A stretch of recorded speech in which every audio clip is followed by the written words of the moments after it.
పరిశుద్ధులైన మా దేవ ప్రభావ ఈరోజు తీసుకుని ఈ సంధిలో ప్రభావము సరి చేసుకోవడానికి ఇచ్చిన వాటిని బట్టి మీ వాక్యం ద్వారా మాట్లాడు మీ స్వరం పెట్టి మాటలు చెప్పారు ప్రభావ మీ కృప కోరుకుంటూ మిమ్మల్ని ప్రభావ ఆధారం చేసుకుంటాం ఈ వాక్యం మీద ఆధారంగా చేసుకుంటాం మమ్మల్ని మీకు అప్పగించుకుంటాం వాటి మాట్లాడ స్థుతి ప్రభావం చేస్తాం యేసు నామమున ప్రార్థించి వేడుచున్నాం తండ్రి.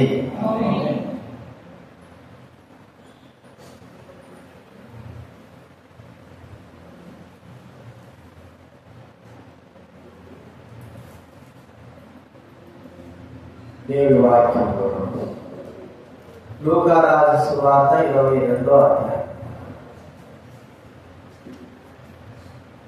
లూకా రాసిన సువార్త 22వ అధ్యాయం 17వ వచనం నుంచి 20వ వచనం వరకు మనం మార్చిగా చదువుతున్నాం.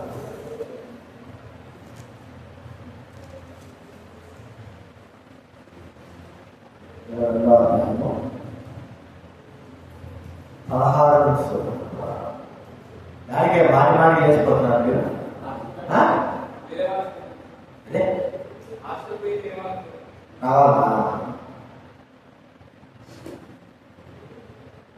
సాయంత్రం యూత్ కంబైన్ మీటింగ్ ఉంది. ఇవదే అది పోతే అక్కడ పోయారు వచ్చారా. లూకా సువార్త 22వ అధ్యాయము 16 నుంచి 20 వచనాలు మాట్లాడారు. అది దేవుడి రాజ్యంలో నెరవేరు వరకు ఇది ఎన్నడూ దాని జీవితాన్ని మీతో చెప్పుతున్నాడు అని చెప్పి పర్యటన చదవండి.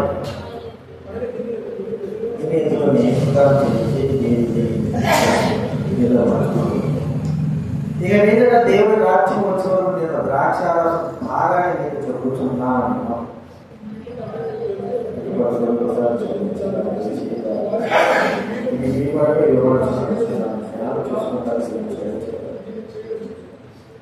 ఆ ప్రకారమే భోజనం తర్వాత ఆయన గిన్నె పట్టుకుని ఈ గిన్నె మీ కొరకు చిందింపబడుతున్న నా రక్తములైన క్రొత్త నిబంధన.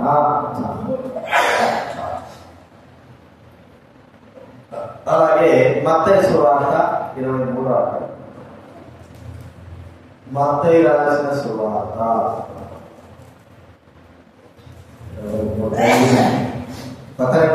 కొత్త నిబంధన బైబిల్ 20 నుంచి 23 13వ వచనం చదువు. మత్తయి సువార్త 23వ అధ్యాయం 13 బైబిల్ 20 నుంచి 23వ పేజీ నంబర్ 23. 13వ వచనం 14వ వచనం చదువుతాం. అందరూ చదువుతాం. అయ్యో వేషధారమైన శాస్త్రులారా పరిశీలులారా, మీరు మనుష్యుల యొక్క పరలోక రాజ్యమును మీరందరూ ప్రవేశించు వారిని ప్రవేశింప. ఇక్కడ ఇంకా చాలా బాగుంది. మనం పరీక్షించుకునేటువంటి మాట ఏంటంటే అయ్యో అయ్యో అంటే అయ్యో అని అనుకో. ఆయన అయ్యో ఇంత చూపిస్తున్నాడా, లేదా ఇంత జరిగిందా, ఇలాగైపోయిందా, మరి ఇంత బాగున్నాడే ఇప్పుడు ఇట్లా అయిపోయినాడే, ఇలాగ చేయబడడం ఏంటి అని మరి ఆ భావన అర్థం. అయ్యో అంటే బాగానే ఉండాలి కానీ నాశనం అయిపోయి ఉంటారు, మంచిగానే ఉండాలి కానీ చెడిపోయి ఉంటారు. అలాగే ఏదైనా పనులు తీసుకున్నాము మాడుకుంటా జాగ్రత్త వాటిని బాగా పైన ఉంటుంది. ఇంటికి పోయి చూస్తే అయ్యో ఏమైనా పెడితే చెడిపోయింది. ఆడే బాగానే ఉంటుంది, ఇక్కడికి వచ్చాక చెడిపోయింది. వచ్చాక చెడిపోయింది కాదు కానీ పైకి మాత్రం బాగానే ఉంది. అయితే లోపల ఏమైపోయినది చెడిపోయినట్టుగా కనబడతారు. చెడిపోయింది జీవితం కూడా. ఇది ఎవరు చెప్తున్నాడు? పరిశీలిన వాడు, శాస్త్రైన వారు మరి యాదులైన వారు, సద్భూతులైన వారు. ఇక ఇక్కడ మనం చూస్తా ఉంటే మరి ఇక 15వ వచనం మొదలుకొని 16వ వచనము, 23వ వచనము, 27వ వచనము, 29వ వచనము, ఇలాగా అయ్యో అయ్యో అందులైన మార్గదర్శకులారా, మార్గదర్శకులారా, వేషధార శాస్త్రులారా, వేషధార శాస్త్రులారా, పరిచయులారా, సద్భూతులారా, ఇలాగా మరి ప్రభువైన యేసుక్రీస్తు వారు అయ్యో అనే పదం ఉపయోగించి వారి యొక్క స్థితిగతులను మనకు ఇక్కడ చూపిస్తా ఉన్నారు. ఆ మాట అయ్యో అనే మాట మన విషయం కూడా చెప్పవచ్చు. మనం కూడా ఆ మాటకు నిజంగానే ఆ మాట మన విషయం కూడా వాడవచ్చు అని చెప్పుకోవచ్చు. ఎందుకంటే అయ్యో ఇలాగ ఉన్నాడేంటి, అయ్యో ఇలాగ అయిపోయినాడేంటి. ఒకవేళ మరి భౌతిక సంబంధంగా మంచిగా దిట్టంగా ఉన్నవాడు ఉన్నట్టుండి కొన్ని రోజులకి తెగిపోయాడు, అయ్యో ఎందుకు పెట్టు తెగిపోయినాడు, ఇంత ఆనందం అయిపోయిందా అనుకుంటా. మరి ఆత్మ సంబంధమైన విషయంలో కూడా మన విషయమై ఈ మాట ఉపయోగించవచ్చు. అయ్యో ఇలాగైపోయినాడేంటి, ఇలాగా చేయబడ్డాడేంటి అని మరి ఆత్మ సంబంధంగా మన విషయమై కూడా ఆలోచించవచ్చు. కాబట్టి మనం ఒకసారి గుర్తించుకునే విషయం ఏంటంటే అయ్యో అనే మాట ఆలోచిస్తూ ఆ మాట వాడుతూ ప్రభువైన దేవుడు అక్కడున్న వారి గురించి బహు చక్కగా వారి మరి లోటుపాట్లను వారి యొక్క మరి పడిపోయిన స్థితులను ఆయనకి ఇక్కడ గుర్తు చేస్తా ఉంటున్నాడు. బహు జాగ్రత్తగా ఉండాలా అనే మాట చూస్తాంటే మొట్టమొదటి మనం చూస్తాడు. చూడండి 23వ అధ్యాయంలో 15వ వచనం చదువుతున్నా. 15వ వచనం 23వ అధ్యాయం 15వ వచనంలో అయ్యో వేషధారులైన శాస్త్రులారా, పరిచయులారా. వేషధారులు అంటే వారు భౌతిక సంబంధంగా ఆ దినాల్లో శాస్త్రులైన వారు వారి యొక్క స్థితిగతులు ఎట్లా ఉంటాయి అంటే వారి ధర్మశాస్త్రం అంతా కూడా బాగా క్షుణ్ణంగా తెలుసుకున్నవారు. కాబట్టి వారు ప్రజల ఎదుట కనబడాలి, మేము శాస్త్రులే, ధర్మశాస్త్రం నాకు బాగా తెలుసని వారి వస్త్రధారణ కూడా ఒక విధంగా చక్క విధంగా ఆ వస్త్రధారణ వేసుకున్న వారు మేము శాస్త్రులే. బాగా తెలుసుకుంటా. మిలిటరీ వారు ఏం చేసుకుంటారు, మిలిటరీ డ్రెస్ వేసుకుంటారు, పోలీసులు డ్రెస్ వేసుకుంటారు, డాక్టర్లు పైన డాక్టర్లు ఇస్తారు. అట్లాగా ఈ శాస్త్రులైన వారు ఏం చేస్తారంటే మరి వారు చదువుకున్న దానికి తగ్గట్టుగా వారి ధర్మశాస్త్రాన్ని ధ్యానించిన దాన్ని మరి వారు నేర్చుకున్న దానికి తగ్గట్టుగా వారు ఆయన దానికి తగ్గట్టుగా వారు వస్త్రాలు ధరించారు.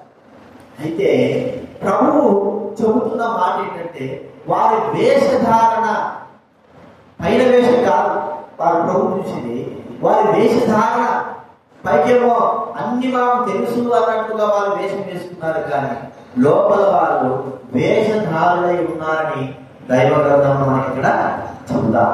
చూడండి, మనం కూడా అనేకమైన సార్లు వేషం వేసుకుంటాం. పరిశుద్ధ వేషము, విశ్వాస వేషము, మంచిగా నమ్మకంగా ఉండే వేషము, మరి ఆ విశ్వాసం కలిగిన వారంగా ఉంటున్న వేషము, తగ్గింపు కలిగిన వారంగా వేషాలు, ఇలాగ ఎన్నో వేషాలు వేస్తా ఉంటారు.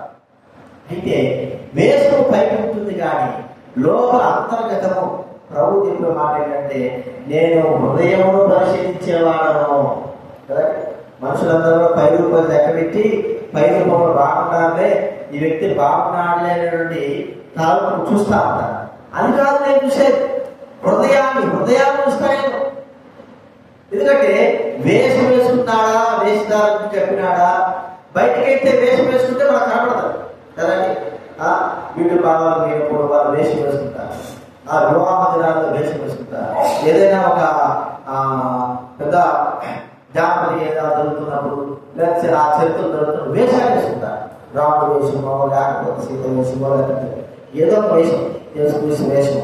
కానీ అవన్నీ వేషాలు బట్టికే నీరు పడ్డాయనుకోండి, ఆ వేషం వేసుకున్నదంతా కూడా కాలిపోతుంది. ఆ పైంటంతా కూడా ఏమవుతుంది, దాని శంకలు పడ్డా కూడా కాలిపోతాయి, ఖర్చుతో చూసుకున్నా కాలిపోతాయి అన్ని. ఎందుకంటే అవి పెయింట్, పూసుకున్న పెయింట్లు. అయితే హృదయ అంతరంగం ఏమిటిది? హృదయ అంతరంగం ఏంటంటే ఇది పెయింట్ లాంటిది కాదు, ఇది నిజమైనది. దీంట్లో నిజంగా ఉండాలంటే ఉండేదే ఏదైతే నిజంగా ఉంటుందో అది దేవుడు చూస్తాడు. అయితే ఈ హృదయం ఎలా ఉందంటే ప్రజలైన వారిని, విశ్వాసులైన వారిని, ఎదుటి వారిని మోసపరిచేదిగా ఉంటారు. మనుషులు మోసపరిచే రీతిలో ఈ హృదయం వేషము కలిగిందిగా చూస్తా ఉంటారు. అలాంటి యొక్క హృదయం కలిగిన వారుగా అనుకుంటున్నాం. కాబట్టి ఇప్పుడు మనుషులు చూస్తారని వేషం వేసుకుంటున్నామా, వేస్తారనా? లేకపోతే దేవుడు చూస్తున్నాడని వేషం, మనుషులు కనబడాలని వేషం వేసుకుంటారు ప్రజలు. కానీ దేవుడు హృదయంతరంగా చూస్తున్నాడని మన వేషం ఏంటి? మనం వేషం వేసుకోవడం కాదా, ఉన్నది ఉన్నట్లుగా మన హృదయంలో ప్రభువుకు ఉన్నది ఉన్నట్లుగా హృదయ అంతరంగంలో ఏమైతే నిండి ఉంటుందో అది కలిగిన వారంగా జీవించాలి. అలాంటి యొక్క జీవితం మన హృదయాలలో లేదు. దినాల్లో మనం పరీక్షించుకోవాల్సిన వారంగా ఉంటున్నాం. మనం పరీక్షించుకుంటే వేషం వేసుకొని విశ్వాసాన్ని జీవిస్తా ఉన్నా. నువ్వు చేసే పనుల దగ్గర, నువ్వు నడిచే మరి ఇంటి దగ్గర, మనం ఎక్కడైతే ఉంటున్నాం అక్కడ, మా పరిస్థితుల దగ్గర, ప్రజలైన వాళ్ళ దగ్గర, స్నేహితులైన వాళ్ళ దగ్గర వేషానికి మాత్రమే ఈ వ్యక్తి విశ్వాసండి. లోకంతో కూడా మరి మోసము, దగ, కుట్ర, లేకపోతే లోక సంబంధ పాపము ఇవన్నీ కూడా మనం కలిగి ఉంటున్నామా? ఒక్కసారి మనం గుర్తుంచుకున్నా.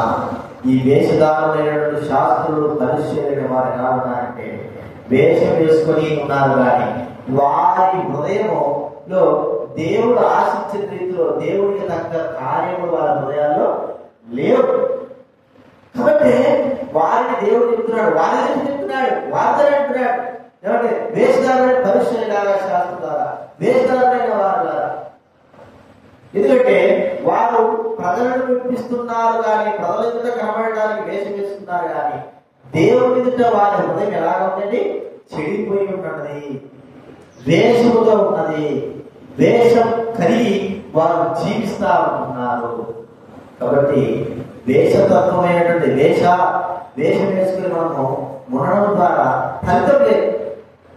మనం ఒకసారి గుర్తించుకున్నాం, మనం ఒకసారి పరీక్షించుకున్నాం.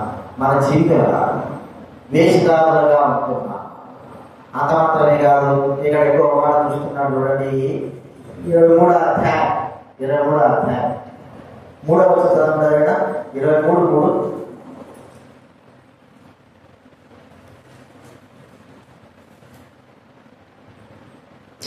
అదే మత్తయి సువార్త 23వ అధ్యాయం 3వ చదవండి.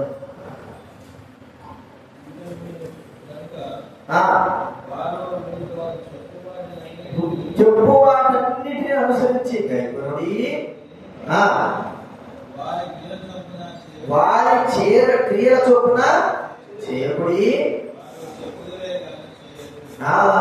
మనం ఇక్కడ మన శాస్త్రులైన పరిశీలన వారి గురించి మాట్లాడుతున్నాడు.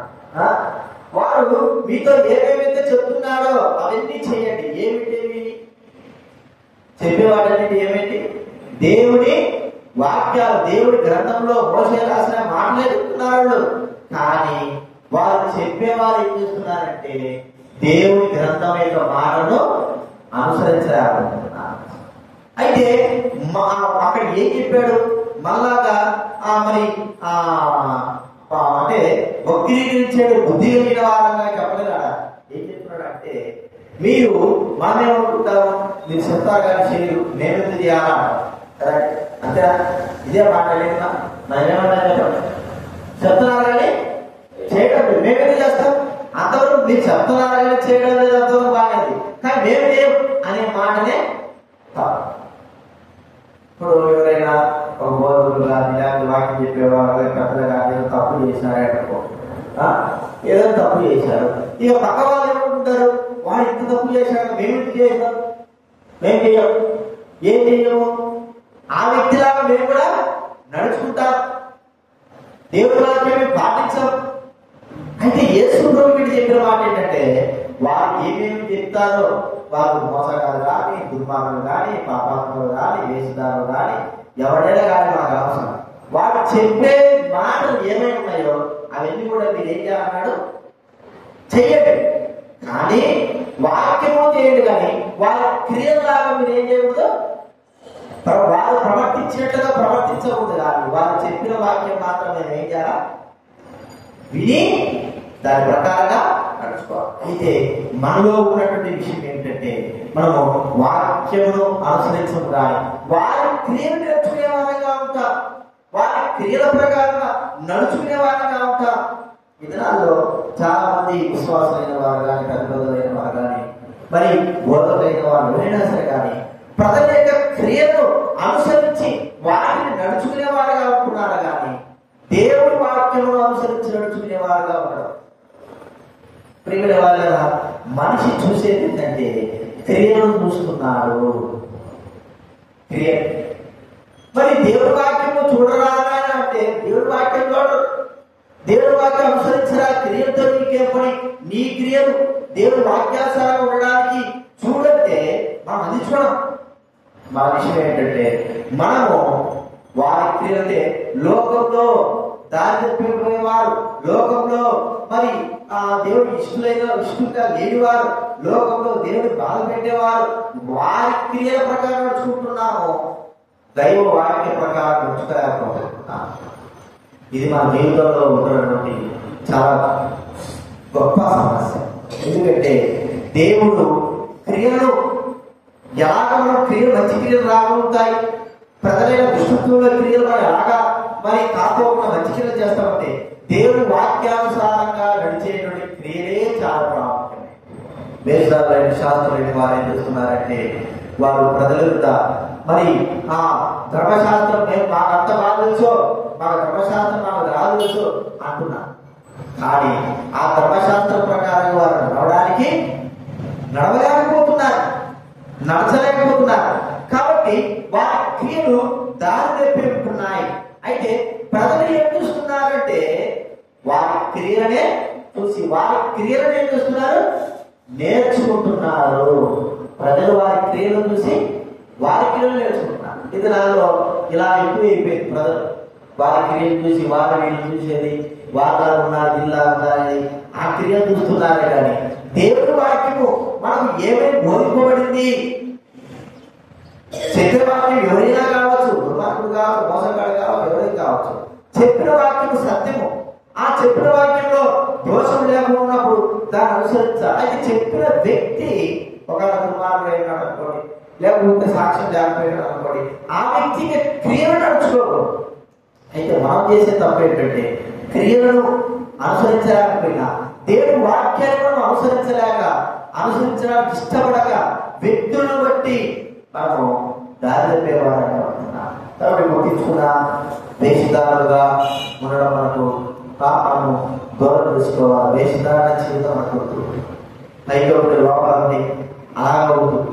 పైకి మనిషి కనిపించే వ్యక్తి వేరు, లోపల కనిపించే వ్యక్తి వేరు. పైకి కనిపించే వ్యక్తి యొక్క క్రియలు వేరు, లోపల కనిపించే వ్యక్తి క్రియలు వేరు. ఇలా ఉంటారు.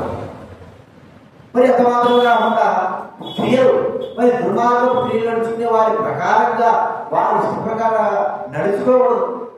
దైవ వాక్యము మనకు అందుకే దేవుడి వాక్యం తన వాక్యములను గురించి అందుకే దైవ వాక్యము వాక్యానుసారం మనము నడుచుకోవాలి. వాక్యానుసారంగా నడమని మనకు ప్రభుత్వం. ఇది రెండో వాక్యం బైబిల్ గ్రంథంలో ఉంది కదా, చూడండి. యాకోబు రాసిన పత్రిక బైబిల్ గ్రంథం నుంచి 211 యాకోబు రాసిన పత్రిక 1వ అధ్యాయం 19 వచనం 22 చదవండి. 1:22 బైబిల్ గ్రంథం నుంచి 211.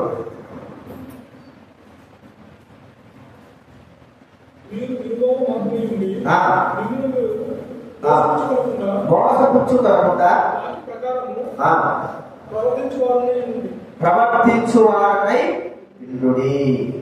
మీరు విలువారు మాత్రమైంది, మిమ్మల్ని మీరు మోసపుచ్చుకోకుండా వాక్య ప్రకారం ఏం చేస్తున్నాడు? ప్రవర్తించాలి. వాక్య ప్రకారం ప్రవర్తించేవారు కావాలి. కాబట్టి గుర్తించుకున్నా మన జీవితంలో వాక్య ప్రకారం ప్రజలైన వారు దేవుడి వాక్య ప్రకారం ఏం చెప్పబడిందో ఎవరి ద్వారా అయినా సరే చెప్పబడదు. తల్లిదండ్రులైన వారు భక్తిగారైనా సరే అందరూ మరి ఆయన కంటే ఆత్మీయతలో తక్కువ ఉన్నవారు దేవుని వాక్యం బోధిస్తా ఉంటే మరి ఆయన కూర్చొని దేవుని వాక్యమును మరి చూచేవాడు ఏం చెప్తున్నాడు ఈ కథ. మరి ఇలాగా ఇది నా జీవితంలో నేను చేస్తున్నానా, నెరవేరుస్తున్నానా, మరి అలాగా ఆయన పరీక్షించుకునేవాడు. మనుషులు చెప్పే వ్యక్తి ఒక కుమారుడు అయి ఉండొచ్చు, లేకపోతే మాట వినవాడు అయి ఉండొచ్చు, లేకపోతే దేవుడికి అవిధేయుడిగా ఉండొచ్చు. కానీ అవి ప్రాముఖ్యంగా ఆయన చెప్పే వ్యక్తి ఒకవేళ మొదట్లో ఎలా ఉన్నాడో తెలియదు, కానీ వాక్యం చెప్తున్నప్పుడు ఆ వాక్యమును అనుసరించి వాక్య ప్రకారంగా ఆయన జీవించడానికి ఇష్టపడేవాడు. ఇది మనం నేర్చుకోవలసిన విషయం. అందుకే యేసుక్రీస్తు చెప్పాడు, మీరు దేవుని వాక్యం అనుసరించి ఆ వాక్య ప్రకారంగా నడుచుకోండి. ఇది ప్రాముఖ్యమైన విషయం, ఇక వేరేది. అందుకే వసంతాలు మనం నేర్పినది కూడా అదే, వాక్యమే ప్రాముఖ్యం, వాక్యమే ప్రాముఖ్యం. ఆ లోకంలో మరి యేసుక్రీస్తు పరిశీలన శాస్త్రం ఇచ్చారు. ఏ అధికారం వేస్తున్నామంటే యేసుక్రీస్తు వారికి తండ్రి అధికారం ఇచ్చాడు. మరి ఆ అధికారం బట్టి ఆయన మరి ఆ కార్యాలు చూస్తున్నాడు. మరి పరిశీలన శాస్త్రం ఏమి ఇచ్చాడు అధికారం? ఏం లేదు. మీరు వేషాలు వేసుకొని లోకంలో ప్రజలంతా నేను శాస్త్రం పరిశీలన చెప్పుకుంటున్నాను, జాగ్రత్తలు చెప్పుకుంటున్నాను. వారికి కూడా ఆ ప్రశ్న వేశాడు, ఈ మాట మీ వాక్య ప్రకారంగా మరి యోహానిచ్చిన బాప్తిస్మం ఏమిటి చెప్పండి. ఎందుకంటే వారు ఏం చెప్పలేకపోయినా వాక్యం వదిలిపెట్టేశారు. వారు సొంత మాటలు, వారి సొంత క్రియల ద్వారా వారు నెరవేర్చడానికి ఇష్టపడుతూ వచ్చారు. బట్ మన జీవితంలో కూడా అలాంటి ఉండకూడదని ప్రభుత్వంతో చెప్తున్నాను. రెండవ విషయం ఏం చెప్తున్నాము? వాక్యమును అనుసరించని. మూడవదిగా వారు ఎలా ఉన్నారంటే చూడండి, మత్తయి సువార్త 23వ అధ్యాయం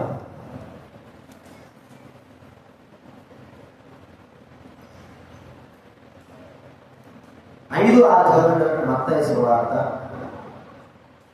23వ అధ్యాయం 5వ వచనం.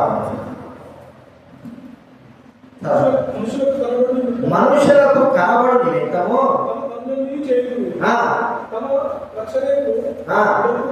వెడల్పుగాను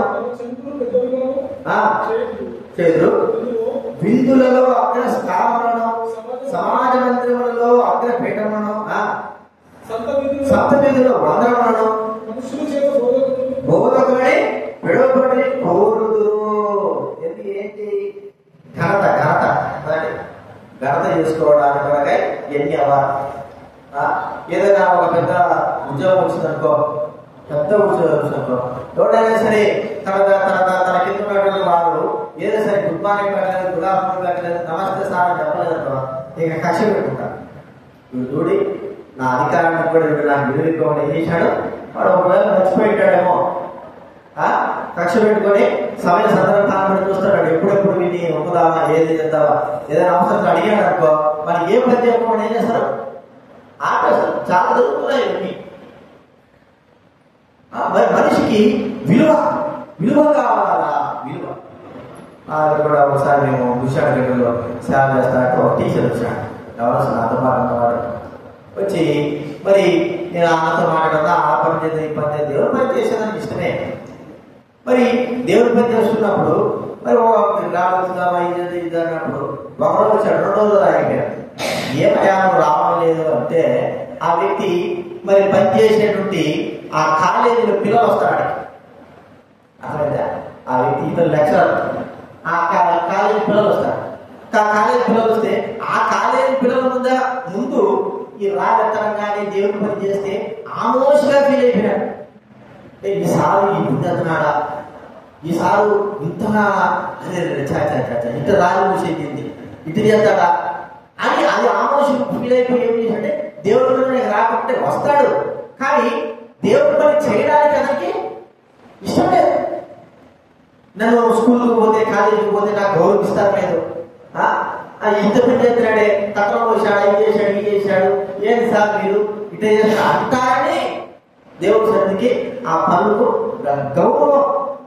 గౌరవం మనిషి ఎంత దూరంగా ఉంటాడు, గౌరవం. కానీ దేవుడి సన్నిధిలో అగౌరవమేలా పర్వాలేదు, నేను దేవుడి సన్నిధిలో నేను దేవుడి కార్యాల విషయంలో ముందుకు ఉంటాననే వ్యక్తి రావడం చాలా తక్కువ. తిరిగిన వారు ఆయన చూస్తా ఉంటే వీళ్ళందరూ కోరుకుంటేది. అందుకే యేసుక్రీస్తు వారు ఊరికే కాదు చెప్పింది, అగ్రస్థానాలు విందులలో లేదా పెళ్లి ప్రాంతాలు జరిగితే ఏం చేయాలి? మా పెళ్లిళ్ళలో మా పెళ్లిళ్ళు జరుగుతుంది, ఎవరు ఉంటారు? పెళ్లి పెద్దలు కదా, పెళ్లి పెద్దలు అంటారు. ఇంకా ఈ పెళ్లి చూసిన వాళ్ళందరూ ఉంటారు. వాళ్ళ ముందు స్థానం అంటే వాళ్ళు పెద్దలుగా ఉంటారు. ఏదైనా సరే వాళ్ళకి తేడా జరిగిందా ఇక అంతే. ఆ బాధ్యతలు అవమానపరుస్తారు, అట్ట చేస్తారు ఇట్ట చేస్తారని బాగా చేసి వెళ్ళిపోతారు. అర్థమైందా? అంటే ఎంత గౌరవం పొందడానికైనా సరే మానవుడు ఇష్టపడతాడు. అయితే కొంత అగౌరవానికి తాను ఏం చేయలేకపోతున్నాడు, ఇష్టపడలేకపోతున్నాడు. కొత్త గౌరవం మరి ఎన్ని బాధలు, ఎన్ని అవమానాలు యేసుక్రీస్తు వారు పొందాడు. యేసుక్రీస్తు వారికి ఇవ్వవలసిన గౌరవం ఎంత పెద్దది, ఎంతో గొప్పది యేసుక్రీస్తు వారు. ఎందుకంటే దేవాదేవుడు ఆయనకి ఇవ్వవలసిన గొప్ప. మరి ఆయన ఏం చేశారు చెప్పండి? మన బాగా తెలుసు, ఎన్నో విధాలుగా ఆయన ఏం చేశారు? అవమానపరిచి ఆయనను బాధ పెట్టినారు. దయ్యం పెట్టాడు అన్నారు, పాపాత్ముడు అన్నారు, నువ్వు అక్కడో ఇక్కడో అన్నారు. ఎన్ని అవమానాలు ఆయన దిగమింగాడు.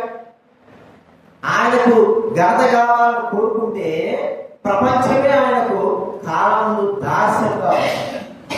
ఆయనకు అర్థం ఘనత ప్రాముఖ్యమని కాదు, ఆయన చూపించవలసినటువంటి ఆత్మ సంబంధమైనటువంటి తగ్గింపు చూపించడానికి ఇష్టపడ్డాడు. ఇక్కడ వాళ్ళ ఈ దినాల్లో ఘనత గౌరవాలు మంచిదే. ఒక్కడు పిలిచి ఆ గౌరవం లేకపోతే అక్కడ పిలిచిన తర్వాత ఆ స్టేజ్ మీద కానీ లేకపోతే పెద్ద స్టేజ్ మీద కానీ కూర్చోబెట్టకపోతే ఇంకెక్కడ లేని బాధ వస్తుంది. ఆ విషయంలో అదే జరుగుతా. గౌరవం కోరుకుంటున్నానా? దేవుడి కంటే ఒకవేళ ఆ గౌరవం లేకపోయినా పర్వాలేదు. మనకు కావాల్సిందంటే ప్రభువు కనపరచబడాలి, ప్రభువు గౌరవపరచబడాలి, ప్రభువే హెచ్చింపబడాలి. ఇది మనం గుర్తించుకోవాలి. ప్రభువే అన్ని దగ్గర. అందుకే బిందువులలో అగ్రస్థానాలు, సమాజంలో అగ్రపీఠాలు ఇవన్నీ కూడా ఏమిటి అని మనం చూస్తా ఉంటే మనం చూస్తే చూడండి, మన సువార్తలకు వెళ్ళామనుకోండి, సువార్తలకు వెళ్తే పెద్ద పెద్ద వాళ్ళందరూ వస్తారు. పక్షిగారు అనిపించినది అందరూ రోడ్లో మరి జై చెప్పిన తర్వాత మరి ఒకళ్ళకి ప్రార్థన చేస్తారు. అందరు బురదైనా సరే మట్టి అయినా సరే ఏం చేయాలా? ఒకళ్ళకి ఎందుకు? ప్రభువైన యేసుక్రీస్తు అని గౌరవించే విధానం అన్ని చోట్ల. మరి అక్కడ ఆ గౌరవించే ఆ మోకాలనే గౌరవిస్తారు. నన్ను వాడు చూస్తాడే, నన్ను వీడు చూస్తాడే, నేను పెద్ద మరి అధికారిని, లేదా నేను పెద్దోడిని, నేను మంచి లక్షాధికారిని, నన్ను అర్థం చూస్తానని ఇప్పుడు నేను ఉండదా? అక్కడ ప్రభువును గౌరవపరిచిన దగ్గర ప్రభువును గౌరవపరచడానికి ఆ వ్యక్తి ఎంతకైనా సరే దిగజారాల్సిన పరిస్థితి ఉంది. నేను అలాంటి యొక్క స్థితిలోకి ఉన్నా. ఇందా మనం గౌరవపరుచుకున్నామా? కొద్దిగా మాట్లాడితే సార్ మనం అగౌరవానికి కారణం. నన్ను గౌరవపరిచినారు, నన్ను అంటున్నా మంచిదే. మరి ప్రభువైన యేసుక్రీస్తు ఒకసారి చూసుకో. ఆయన మన కొరకై ఎంత శ్రమ, ఎంత వేదన అనుభవించాడో ఒకసారి మనం గమనించు. ఆయన కంటే మనకి ఏమి ఎక్కువగా అగౌరవం ఏమి జరగలేదు. జరిగిందా? యేసుక్రీస్తు వారి కంటే మనకేమైనా ఎక్కువ అగౌరవం జరిగిందా? జరగలే. మనం కాపాడుతారు సొంతగా గౌరవం ఉంది. యేసుక్రీస్తు వారికి, లోకరక్షకుడైన ప్రభువుకి అగౌరవంగా ఎన్ని మాటలు అన్నారు ఏమి కదా. ఒక్కసారి మనం జ్ఞాపకం చేసుకుంటాం. ఇలాంటి స్థితిగతులు కలిగిన పరిశీలి శాస్త్రం చెప్తూ, అయ్యో మీరు ఇంత చేస్తున్నారు, అట్ట చేస్తున్నారు, అక్కడ పెట్టాలి, అయ్యి కొనుక్కుంటారు, ఇప్పుడు వద్దయా. మనుషులు మిమ్మల్ని గనపరచినప్పుడు మీకు శ్రమ. ప్రభు మన పట్ల గౌరవం. మనమేమో హైదరాబాద్కి వెళ్ళాం, మన సహవాసం నేను ఎక్కడ చూడలే. బతుకున్నప్పుడు మనిషి గురించి మంచి మాటలు చెప్పారు. ఇదే చూడండి, బతుకున్నప్పుడు మనిషి గురించి వచ్చి సాక్షి చెప్పడం. మన సహవాసం ఫ్రెండ్స్ ఎక్కడైనా ఏం చెప్తారో చెప్పండి. చచ్చిపోయిన తర్వాత వచ్చి శవం దగ్గర కూర్చొని అయ్యా ఇక్కడ చేశాడు, అట్లా చేశాడు చెప్తాడు. ఒక లేడీ నర్సు, దేవుడు మరి ఆమె ఏదో మంచి కార్యాలు చేసింది. దేవుడు నామం నిమిత్తం ఎంతో మందికి మంచి కార్యం చేసింది కాదని చెప్పడం. అయితే ఆమె బ్రతుకున్నప్పుడే దేవుడి సన్నిధిలో ఆమె గురించి చాలా మంచి పని చేసింది, నాకు ఎంతో మంచి పని చేసింది, నాకు ఇలాగే చేసింది అలాగే చేసింది ఆమె గురించి పొగుడుతూ మరి ఆమె చూస్తా ఉంటే నాకే అనుమానం వచ్చింది. ఆయన బతుకున్న వాళ్ళు చెప్తారా చచ్చిన వాళ్ళు చెప్పుకుంటారా ఏది నేను ఇప్పుడు ఇదే సార్ మన గురించి మనం బతుకున్నప్పుడు మన మంచితనాల గురించి కానీ ఒకవేళ మన ఎదురు చెప్పుకోవడం కాదు, కానీ మనం దూరంగా చెప్పుకునే పర్వాలేదు, మన ఎదురు చెప్పకూడదు. మనం చనిపోయిన తర్వాత మనకి మంచితనాల గురించి ఏం చేయాలి చెప్పండి, ఏపులు అంటే అది గౌరవం. బతుకున్నప్పుడే మానవుడు గౌరవం. చూడండి పెద్ద పెద్ద నాయకులు పెద్ద పెద్ద స్టేజ్ మీద కూర్చొని నాయకుడే పక్కన పెట్టండి, మన చర్చిలలో ఆయా ప్రాంతాలలో సిఎస్సి కానీ పెద్ద చర్చి కానీ వాళ్ళు ఎక్కువగా అందరూ ఆహ్వానిస్తున్నాం, మా వందనాలు తెలుస్తున్నాం, సపోర్ట్ పట్టండి, ఇంతగా మంచి చేశాడు ఏదేదో గౌరవప్రదంగా అన్ని ఎక్కువగా 100% ఇతరులు గౌరవించడమే ఉంటుంది. ఆ 10% ఎక్కడో దేవుని వాక్యం అంతే. అయితే దైవ సహవాసంలో దేవుడు భక్తిగా చెప్పిందంటే ఎక్కడ బిందుల్లో ఎక్కడ సరే గౌరవప్రదమైనది ఏమున్నాడు ప్రజలకు కాదు దేవుడికి ఘనత.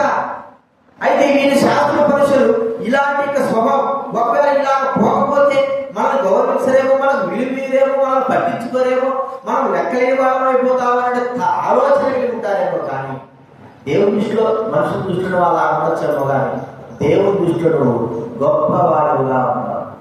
అర్థమైందా? చేశారు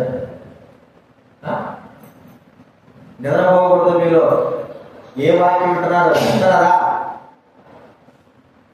తెలివిచ్చాడు దేవుడు, చెప్పిన మాటలు ఏ తెలివి ఇచ్చినాడు, నాకు కాదు ఇది కాదు తెలివి ఇచ్చినాడు. ఏం చెప్పినా మా మాట నిద్రపోతే ఏమవుతున్నారు.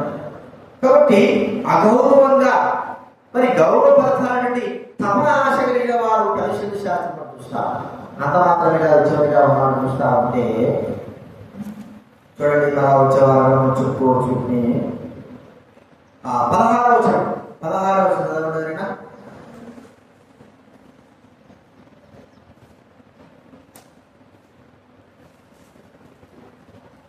మత్తయి సువార్త 23:16. అయ్యో అంధులైన మార్గదర్శకులారా, అంధులైన మార్గదర్శకులు, మార్గం చూపించేవాడు ఎవడంటే గుడ్డోడు. ఎందుకంటే గుడ్డోడే మన ఎడగలుస్తాడు, నా ఎగరా అంటాడు. పోయేటప్పుడు గుడ్డోడే ఎక్కబోతాడు వాడి వెంబడించే మనం కూడా వెనకుండేటోడు గుడ్డోడైతే ముందు పోయేవాడు గుడ్డోడైతే ఇద్దరు కూడా ఏమవుతారు, గొడవలు పడతారు. ముందు పోయేవాడు కళ్ళు కనబడితే చక్కగా తీసుకోపోతే వాడు ఎనకుండా వాడైనా సరే చక్కగా వస్తుంది. అయితే ముందున్న వాడు తీసుకునే విధానంలో ఉంది. ఎనకుండా వాడు పడిపోకుండా అంటే ఏంటంటే మార్గదర్శకుల అంధులుగా ఇప్పుడు వెళ్తున్నాడు. వెళ్ళేవాడు ఏం చేస్తాడంటే ఈ గుడ్డోడు ఎట్లా సరే కింద పడగా వీడియో దారిలో పోతా ఉంది, పక్కన జరుపుకుంటాడు, నేను సత్యగా అంటాడు, వీడు మొట్టలో పడిపోతాడు. మార్గం చూపించేవాడు ఏం చేస్తాడు, దారి తప్పించేవాడుగా చూస్తా. మన జీవితంలో మార్గదర్శకులుగా మార్గదర్శకం ఉన్నామా? మనం ఇతరులు నడిపిస్తున్నామా? ఇతరులకు మార్గదర్శకులుగా ఉన్నామా? మన బుద్ధిగాలుగా ఉండి ఇతరులు కూడా రంగురాడైనా అంటే ఎడవుతారు. మనం నడిచే మార్గము సరళమైనదిగా ఉంది.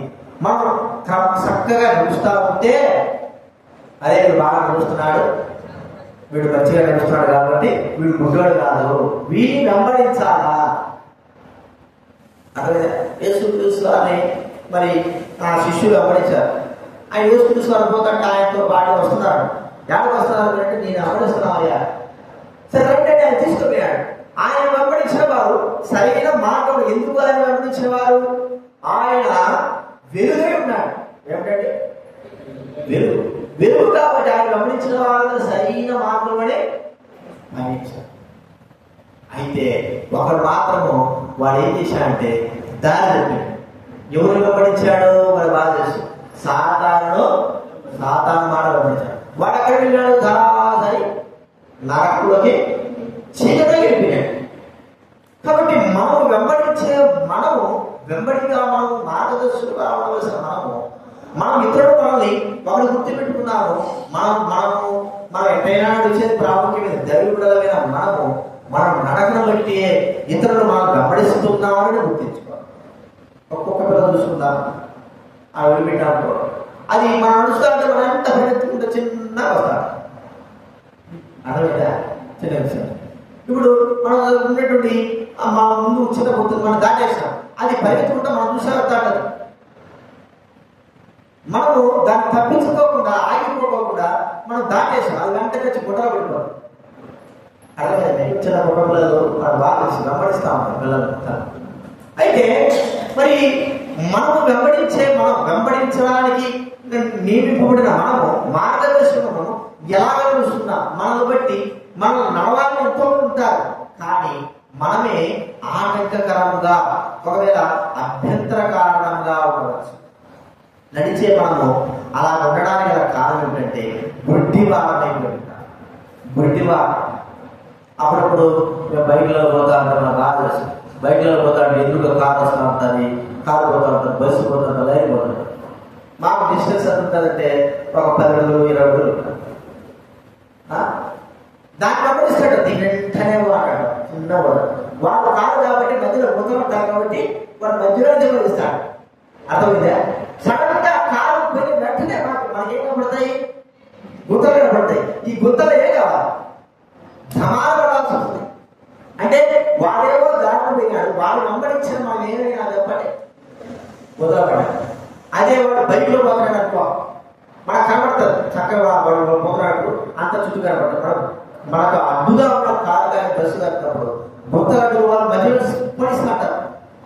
మనము వాళ్ళు వెంబడిస్తున్నాం కాబట్టి ఆ గుర్తల్లో పడడానికి కారణం అవుతాము. మార్గదర్శకులు ఇలాగే వారే.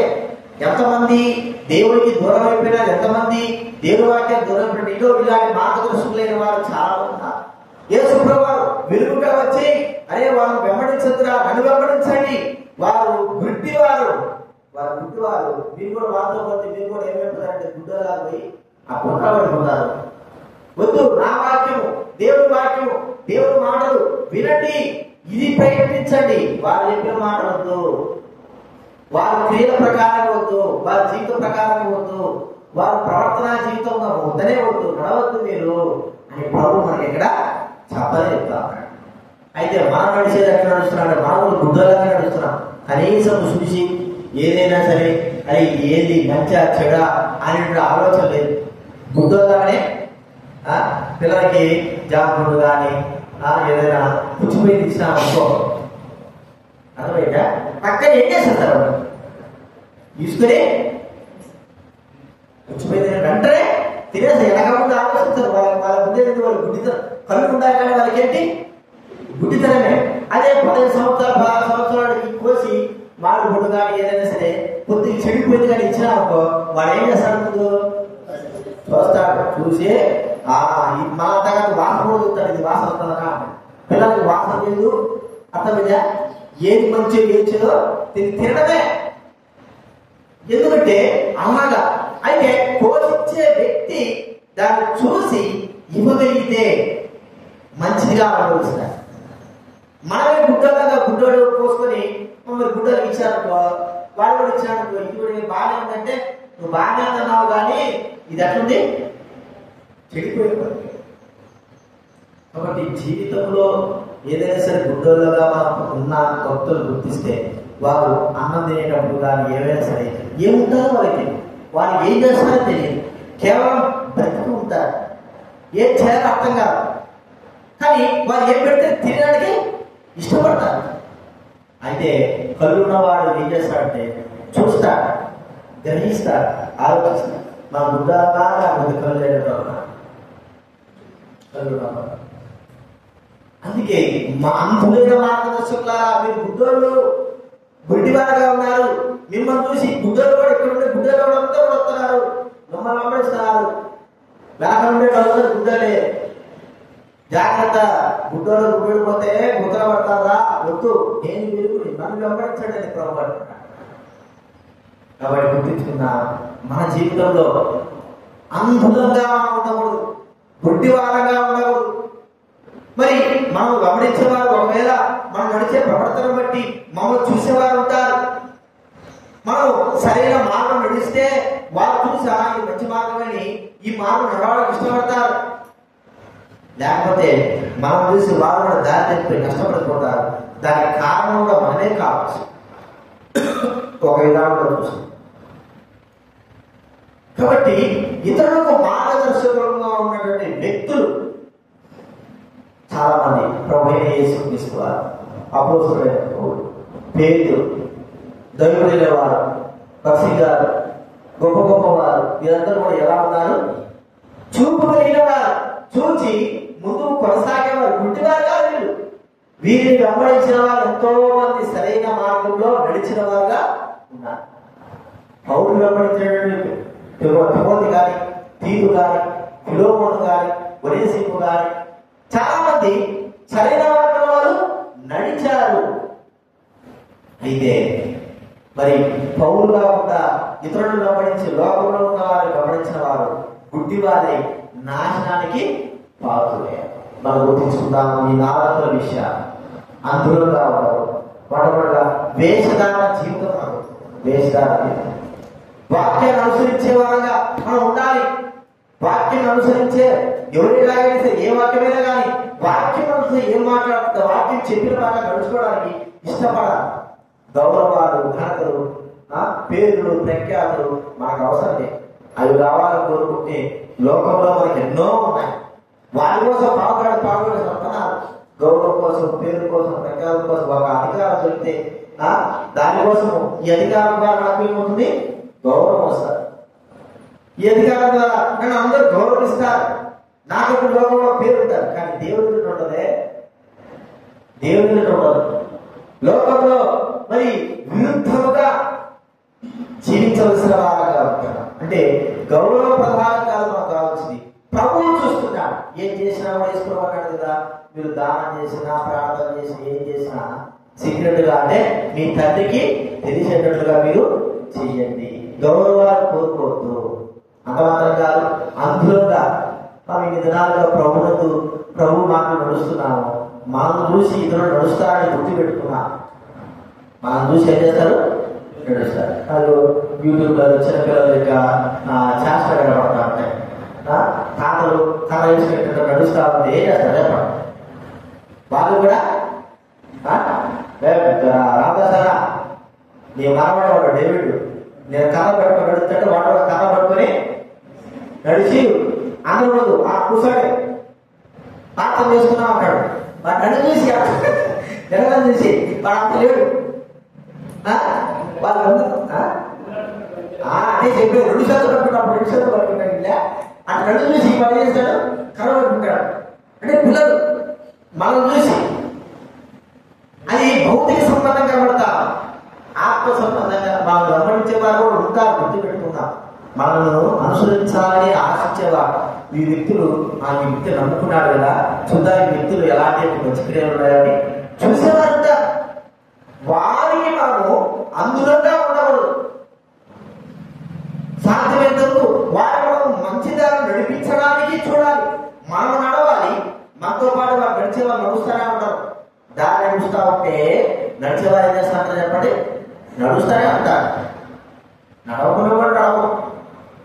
కాబట్టి గుర్తించుకుందాం. ఈ 4 విషయాలు ప్రభుత్వంతో మాట్లాడుతున్నా. అయ్యో అయ్యో ఇవి ఉన్నాయా? అయ్యో అంటే నాకు ఉపయోగిస్తున్నాడు. మన విషయంలో కూడా అలాగే ఉపయోగిస్తున్నాడు ఆయన. అయ్యో అంటున్నాడు. ఒకసారి గుర్తించుకొని మనం పరీక్షించుకున్న ప్రభుత్వం మరి బలయోగ్యంగా చేయాలి. ప్రార్థన చేసుకుందా.